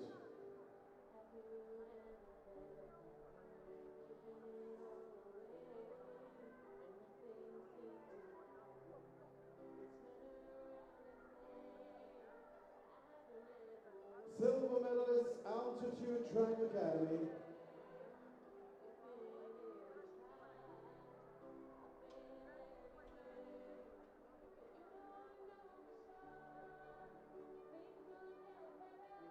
And your gold medalist, Ace, 41.72 seconds.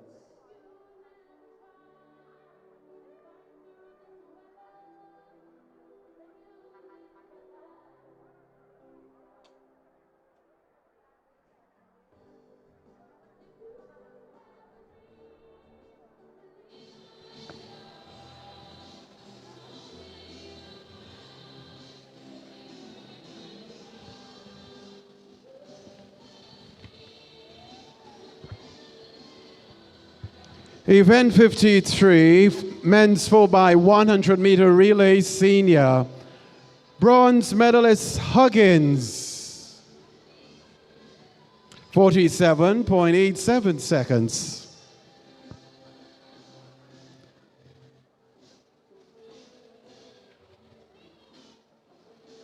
Silver medalist Classique Lighting Caribbean South City Rising Stars, 43.51 seconds.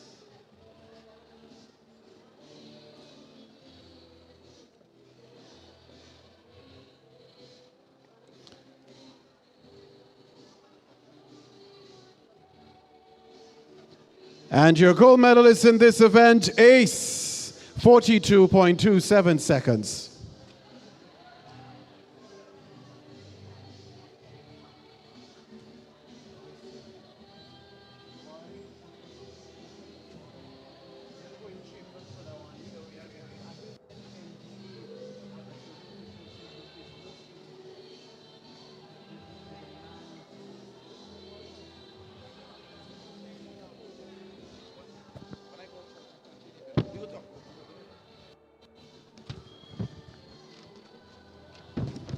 Event 54, mixed 4x100-meter relay, cooperate.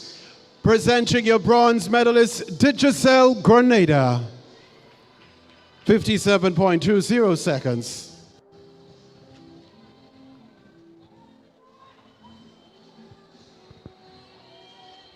Silver medalist, Huggins, 56.61 seconds.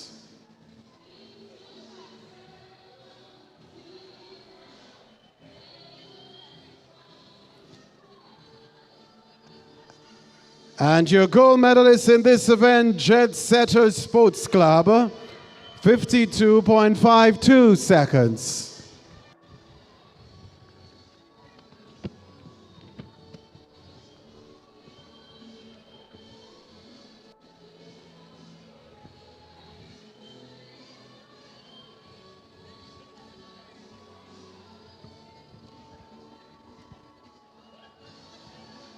Ladies and gentlemen, this is the end of this medal ceremony. Thank you so much, Mr. Phil Entwine, General Manager of the Communal Cooperative Credit Union Limited, title sponsor of this event.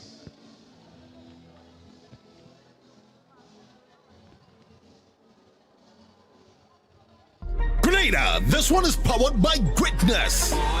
The Classic Lighting Communal Credit Union Invitational Games hits the Kirani James Athletic Stadium this April 25th and 26th. And it's all made possible by our incredible sponsors. Big respect to Sonova Inc., GBN, Holy Natural Spring Water, DigiCell, Flow, Hubbard's, Tropical Catering, D's Sporting Goods, GIDC, Dana's Tasty Foods, Nawasa, Grenada Paper Products, MTV, Informer, Star Printers, Go to Fat, Just School Creative Media, T&R Communication, Louison Creation, Grenada National Stadium, Huggins, WeFM, GTC Radio, Choice Bakery, Blue Bubbles PA Rentals, and Defense Supplies Company, Nexio, Grenada Athletics Association, Ambigram, Creative Studio, Partygrenada, Things Local Grenada, and Better Call Sean Services. And a special thank you to the Communal Credit Union, powering the vision. And express yourself there. And if you are correct, you'll get a prize.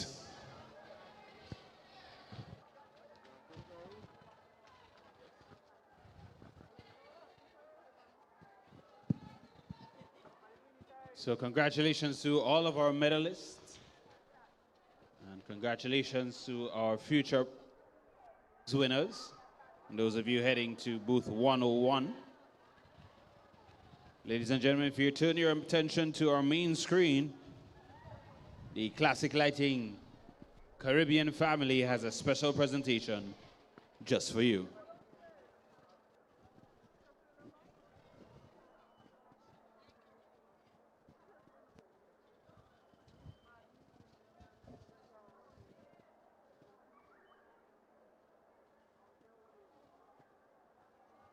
No, that's not it. Just in case you are wondering.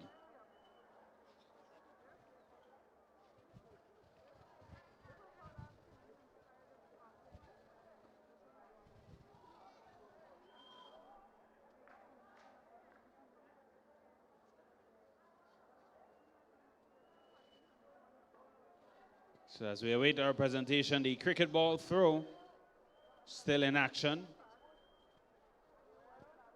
We turn our attention back to our main screen, highlights of the Classic Lighting Caribbean sponsored secondary schools competition. At the GAPS Intercall Games, Classic Lighting sponsors the March Pass competition. We've got some highlights just for you.